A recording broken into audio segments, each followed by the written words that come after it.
नमस्कार। उत्तराखंड एक्सप्रेस के इस वक्त के बुलेटिन के साथ हाजिर हूं मैं अनुपम। आतंकी हमले में शहीद हुए चमोली के वीरेंद्र सिंह का अंतिम संस्कार अब जम्मू कश्मीर के राजौरी में किया जा सकता है। आतंकी हमले में शहीद हुए वीरेंद्र सिंह का पार्थिव शरीर शत विक्षत हो गया है, जिसके चलते उनके शव को उनके पैतृक गांव नहीं भेजा जा सका है। शहीद के परिजनों को अब राजौरी ही बुलाया गया है। परिजनों को सेना के हेलीकॉप्टर से राजौरी भेजा जा रहा है। शहीद वीरेंद्र सिंह चमोली के नारायण बगड़ के बमियाला गांव के रहने वाले थे और 15वीं गढ़वाल राइफल में नायक के पद पर तैनात थे। वीरेंद्र अपने पीछे पत्नी और 2 बेटियों को छोड़कर गए हैं।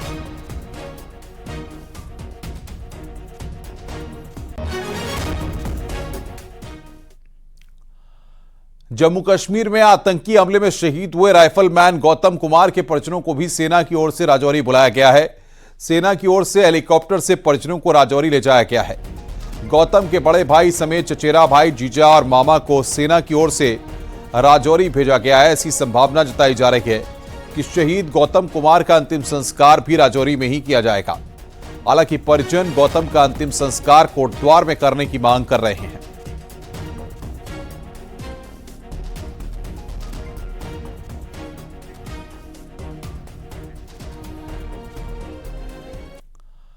जम्मू कश्मीर के पुंछ में घात लगाकर आतंकियों ने हमला किया और इसी हमले में उत्तराखंड के 2 लाल और कुल 4 जवान शहीद हुए। अब उन आतंकियों की तलाश जारी है। पुंछ में हमला करके आतंकियों ने अपनी मौत को दावत दे दी है। अब सेना उन्हें जहन्नुम पहुंचाकर ही दम लेगी।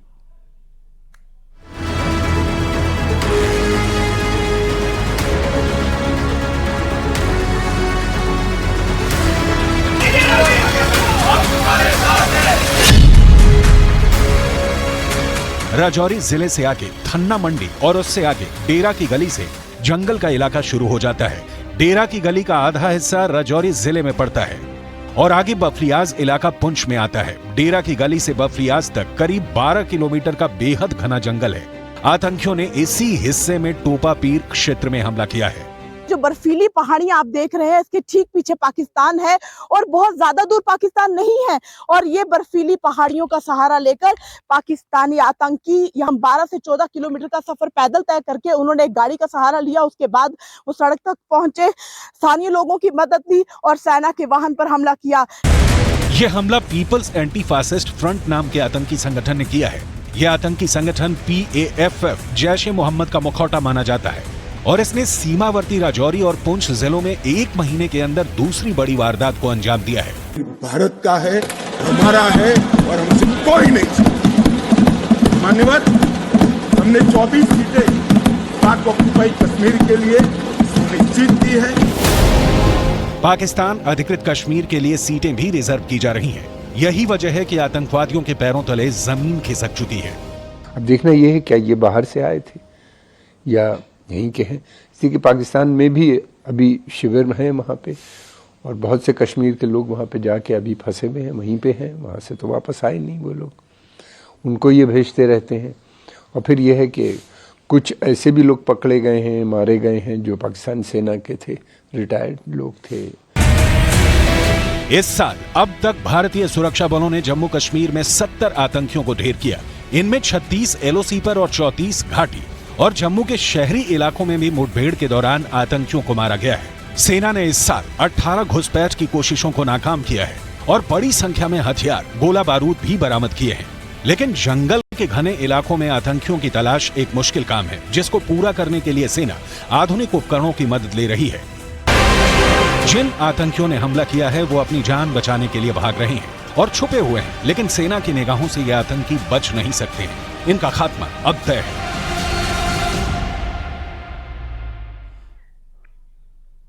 दिल्ली से बड़ी खबर इस वक्त आ रही है। कांग्रेस संगठन में बड़ा बदलाव हुआ है। कई महासचिव प्रभारी बदले गए हैं।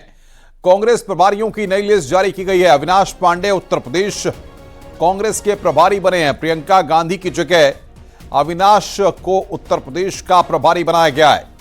कुमारी शैलजा को उत्तराखंड का प्रभारी बनाया गया है। उत्तर प्रदेश का प्रभारी अविनाश पांडे को बनाया गया है और कुमारी शैलजा बनी उत्तराखंड की प्रभारी। ये बड़ी खबर हम आपको बता रहे हैं। कांग्रेस संगठन में बड़ा बदलाव यहां पर किया गया है। कई महासचिव और प्रभारी बदले गए हैं। कांग्रेस प्रभारियों की नई लिस्ट यहां पर जारी की गई है।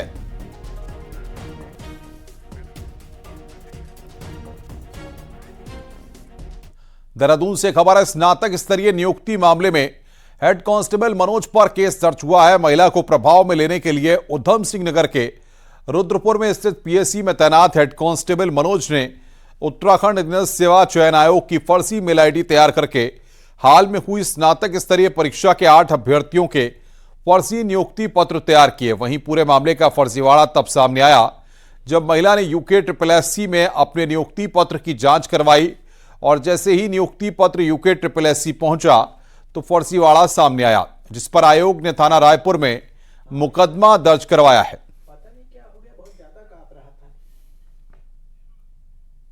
थाना रायपुर में कल एक मुकदमा पंजीकृत हुआ है जिसमें कि UKSSC से एक तहरीर प्राप्त हुई थी जिसमें कि उनके द्वारा ये बताया गया था कि एक सचिव UKSSC को एक व्हाट्सएप के माध्यम से 8 लोगों की नियुक्ति का फर्जी नियुक्ति पत्र प्राप्त हुआ था, जिसके संबंध में जांच हेतु STF को उनके द्वारा प्रेषित किया गया था। जांच के उपरांत यह प्रकाश में आया कि एक जो 31 PSC रुद्रपुर में तैनात हेड कांस्टेबल है मनोज भट्ट, उसके द्वारा यह फर्जी नियुक्ति पत्र एक फर्जी ईमेल आईडी के द्वारा उस एक महिला को भेजी गई थी और उसी संबंध में यह मुकदमा पंजीकृत हुआ है। उत्तरकाशी के जंगलों में आग लगने के मामले में केस दर्ज हुआ है। वन विभाग ने डुंडा मुखेम रेंज में अज्ञात लोगों के खिलाफ मुकदमा दर्ज कराया है। वन विभाग और पुलिस की संयुक्त टीम मामले की जांच करेगी। पिछले 6 दिनों से भीषण आग लगी है। जिला मुख्यालय के आसपास के जंगलों समेत मुखेम और डुंडा रेंज के वन आग से धू कर जल रहे हैं। अपर यमुना प्रभाग के जंगलों में आग से चारों तरफ धुआं छाया हुआ है। 6 गांवों में जंगल की आग से करीब 3.20 हेक्टेयर वन संपदा को नुकसान पहुंचा है।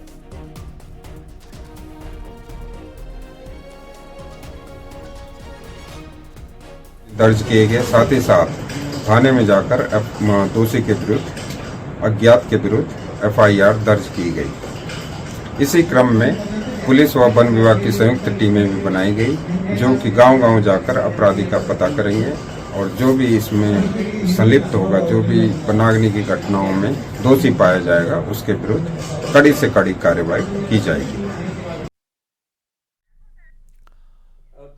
बागेश्वर में फायर सीजन से पहले ही कई जंगल आग से धधक रहे हैं। दिसंबर महीने के पहले हफ्ते से लेकर अब तक कई जंगलों में आग लगने की घटनाएं सामने आ रही हैं। इधर वन विभाग का कहना है कि रोड के पास 5 किलोमीटर के दायरे में जंगल में मौजूद पिरूल और सूखी घास को जलाया जा रहा है। फायर सीजन 15 फरवरी से शुरू हो जाता है, इसलिए इन दिनों जो जंगलों में आग दिख रही है वो वन विभाग द्वारा कंट्रोल बर्निंग की जा रही है।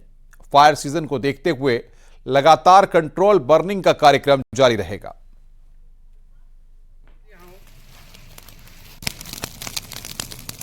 जंगलों में दिखाई जा रही है वो वैसे अगर देखा जाए जब तो अधिकतर क्षेत्रों में तो हम लोग जो वर्किंग प्लान की आधार पर हमें कंट्रोल वार्निंग करनी होती है, उन क्षेत्रों में भी कंट्रोल वार्निंग चल रही है। और बेसिकली जो हमारा फायर सीजन है वो 15 फरवरी के बाद ही एक्टिव रहता है। फिर भी वन विभाग इसको संजीदगी से लेते हुए जहाँ पर अगर कहीं बड़ी आग अगर दिखाई दे रही है तो उसको कंट्रोल कर रहा है। नैनीताल के धारी दुदली में शनिवार को एक गुलदार पिंजरे में कैद हुआ है। पिछले कई दिनों से वन विभाग ने यहां पिंजरा लगाया हुआ था। गुलदार के फंसने के बाद स्थानीय लोगों ने वन विभाग की टीम को सूचना दी है, जिसके बाद गुलदार को रेस्क्यू सेंटर भेज दिया गया है। अब इस गुलदार का DNA होगा, जिसके बाद पता चल सकेगा कि यही आदमखोर था या नहीं। आपको बता दें कि नैनीताल के भीमताल धारी में गुलदार के हमले में 3 महिलाओं की मौत हो चुकी है। ये दुदुली में काशीपुर में चोरों का आतंक देखने को मिला है, जहां 2 चोर एक दुकान में घुस गए और गले में रखे करीब 55,000 रुपए पर हाथ साफ कर दिए। घटना कोतवाली क्षेत्र के मानपुर रोड की है। चोरों की यह हरकत CCTV में कैद हो गई। पीड़ित की तहरीर के आधार पर पुलिस ने चोरों की तलाश शुरू कर दी है। तो CCTV की यह तस्वीर इस वक्त आपकी स्क्रीन पर हम आपको दिखा रहे हैं, किस तरीके से चोरों की तलाश में अब पुलिस की टीम यहां पर जुटी हुई है। लेकिन एक दुकान में किस तरीके से 2 चोर वहां पर घुसते हैं और ये तस्वीर CCTV में कैद होती है।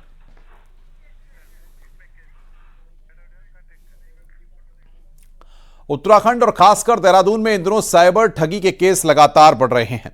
और हैरानी की बात यह है कि ज्यादातर मामलों के तार राजस्थान के भीलवाड़ा से जुड़ रहे हैं, जहां बैठकर बिल्कुल जामताड़ा की तर्ज पर अलग अलग तरीकों से उत्तराखंड के लोगों से साइबर ठगी हो रही है।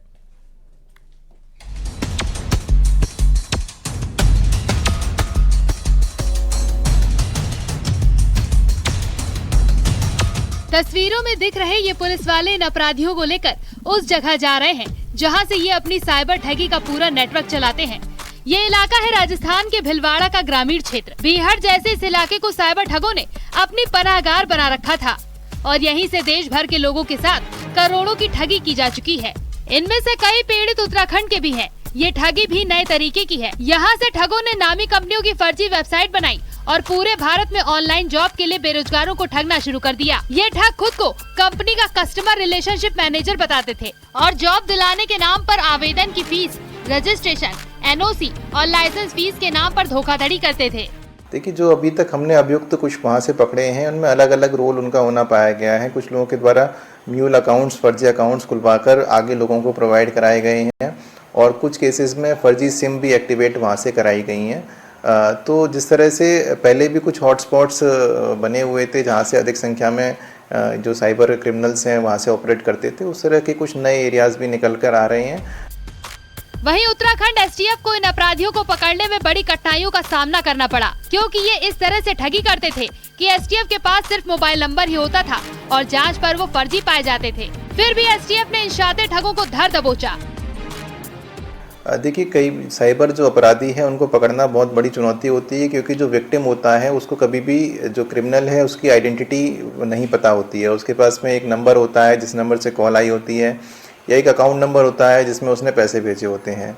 अब जो नॉर्मली हम इन्वेस्टिगेशन करते हैं तो वो जो फ़ोन नंबर है और जो अकाउंट नंबर है वो दोनों ही फर्जी पाए जाते हैं मोस्टली केसेस में, और किसी और के द्वारा प्रयोग किए जा रहे होते हैं।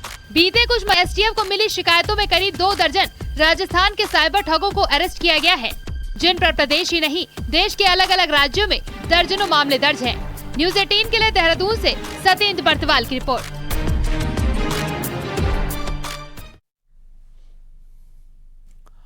उपराष्ट्रपति जगदीप धनखड़ आज हरिद्वार दौरे पर रहे, जहां उन्होंने गुरुकुल कांगड़ी यूनिवर्सिटी में आयोजित वेद विज्ञान महाकुंभ कार्यक्रम में शिरकत की।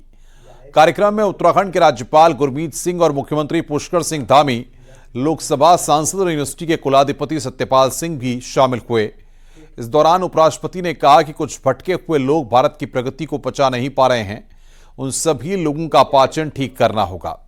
उपराष्ट्रपति ने कहा कि कुछ लोगों को मातृभाषा में शिक्षा स्वीकार नहीं है, लेकिन अब वो दिन दूर नहीं जब सभी तरह की शिक्षाएं मातृभाषा में दी जाएंगी। उपराष्ट्रपति जगदीप धनखड़ ने कहा कि देवभूमि में आना बहुत सौभाग्य की बात है। वहीं सीएम धामी ने कार्यक्रम में कहा कि विश्वगुरु बनने के लिए वेदों की ओर लौटना होगा। इस विश्वविद्यालय ने आज 3 दिवसीय वेद विज्ञान और संस्कृति महाकुंभ का आयोजन किया है और उसके लिए आज भारत के महामहिम उपराष्ट्रपति आदरणीय श्री जगदीप धनखड़ जी स्वयं उपस्थित हुए अपनी विदुषी धर्म पत्नी के साथ। इसलिए सबसे पहले मैं अपनी तरफ से पूरे विश्वविद्यालय परिवार की तरफ से मैं उनका आभार व्यक्त करता हूं। अपने देश को महान बनाने के लिए हमें वेदों की ओर लौटना होगा। वेदों की ओर लौटने से महर्षि दयानंद के उद्घोष को अपने जीवन का ध्येय बनाना होगा, उसी दिशा में हमको आगे बढ़ना होगा। तब जाकर हम पुनः वही विश्वगुरु का स्थान, उसी स्थान पर आरूढ़ हो पाएंगे जिसके बारे में हमारे ऋषियों ने, मुनियों ने हमेशा कल्पना की। रुड़की के मंगलौर में शनिवार को पूर्व पीएम चौधरी चरण सिंह की जयंती बड़े ही धूमधाम के साथ मनाई गई। इस मौके पर कांग्रेस के प्रदेश अध्यक्ष, नेता प्रतिपक्ष और पूर्व सीएम हरीश रावत सहित कई कांग्रेस नेता मौजूद रहे।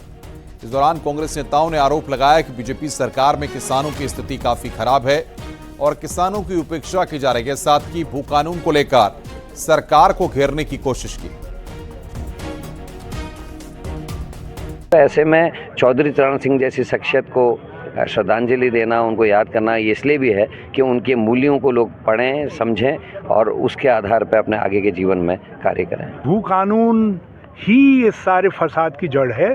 तुमने जिस तरीके से, जब ज़मीनें नहीं रहेंगी तो कहाँ से किसान रहेगा, कहाँ से संस्कृति रहेगी, कहाँ से गांव रहेंगे, कहाँ से आध्यात्म रहेगा, कहाँ से उत्तराखंड रहेगा।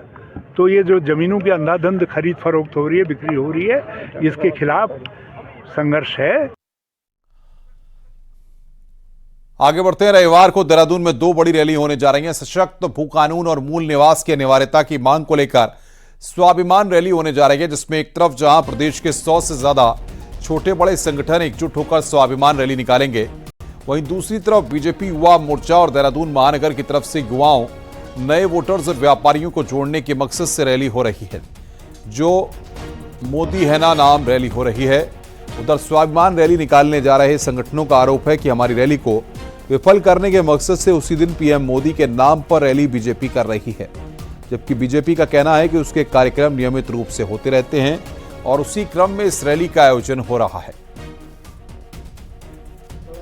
निश्चित तौर पर क्योंकि ये 24 तारीख वाला वो मोदी जी है वाला जो भी है कार्यक्रम, पहले तो हमने कहीं सुना नहीं था। ये 24 तारीख की जो हमारे संगठनों की हमारी जो तैयारी चल रही है, उसको सैबोटाज करने के लिए या उसको कमजोर करने के लिए वो रैली निकालने हैं, इसमें कोई दो राय है ही नहीं है। 25 को हम लोग सुशासन दिवस के बहुत सारे कार्यक्रम करने वाले हैं और उसी क्रम में 24 तारीख को जो मोदी है ना अभियान हम लोग लॉन्च कर रहे हैं, जिसमें बड़ी संख्या में युवाओं को जोड़ने का हमने प्रयास किया है। तो ये हमारे नियमित जैसे कार्यक्रम चलते हैं संगठन के, आप देखते हैं। मुझे भी पता चला कल मीडिया के साथियों के माध्यम से कि एक आयोजन होने जा रहा है 24 तारीख को। देहरादून में होने वाली इन 2 कार्यक्रमों के चलते कल का दिन दून में दिक्कतों भरा हो सकता है। किसी भी तरह की कानून व्यवस्था की दिक्कत न हो और ट्रैफिक भी ठीक रहे, इसके लिए पुलिस ने अपनी प्लानिंग कर ली है। साथ ही पुलिस भड़काऊ बयान और सोशल मीडिया पोस्ट पर भी अपनी नजर रखेगी।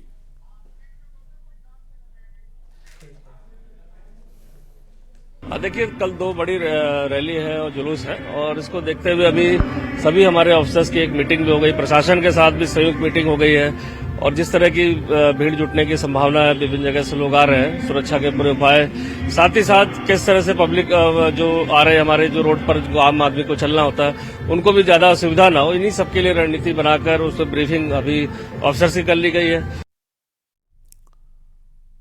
देहरादून से बड़ी खबर है। उद्योगपति सुधीर विंडलास को शनिवार को जमानत नहीं मिली।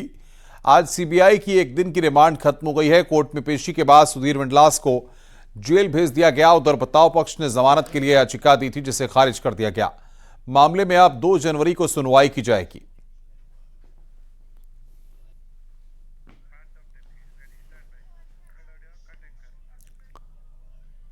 और आइए अब देखते हैं पहाड़ की 10 बड़ी खबरें। पहाड़ टॉप 10।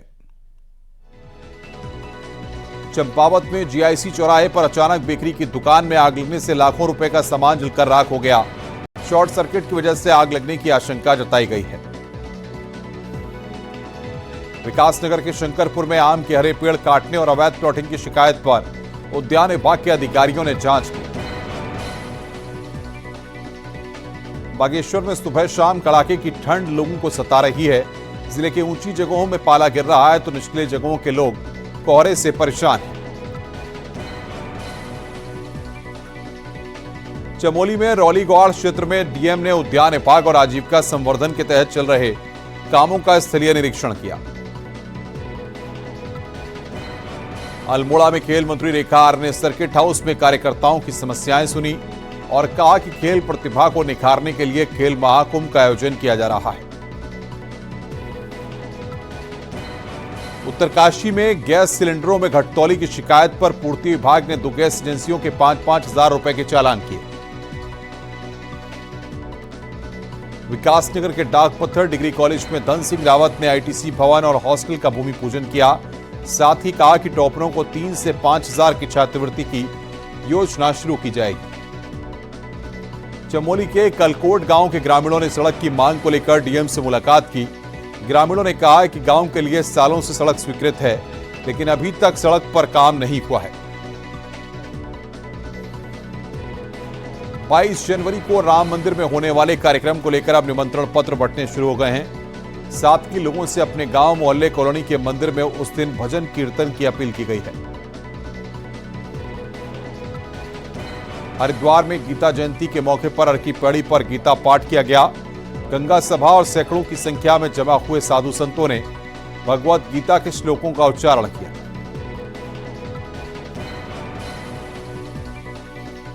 प्रदेश में मदरसों में अब स्थितियां अब तक नहीं सुधर रही हैं। बाल आयोग की अध्यक्ष गीता खन्ना ने देहरादून में चकराता रोड पर जीवनगढ़ इलाके में एक मदरसे में औचक निरीक्षण किया। वहां हालात बेहद खराब मिले हैं। गीता खन्ना ने व्यवस्थाओं पर नाराजगी जताई है।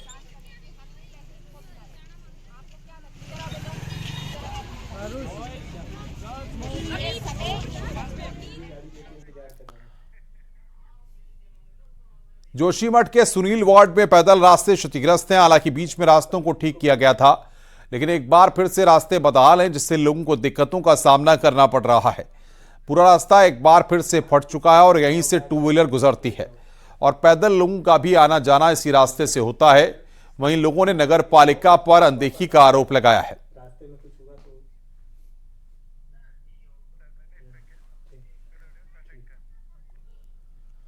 पीएम मोदी के दिए वेडिंग इन उत्तराखंड स्लोगन को अब पंख लगने लगे हैं। एविएशन इंडस्ट्री से जुड़ी कंपनियों ने उत्तराखंड में डेस्टिनेशन वेडिंग के लिए ऑफर निकालने शुरू कर दिए हैं और इसकी शुरुआत जनवरी में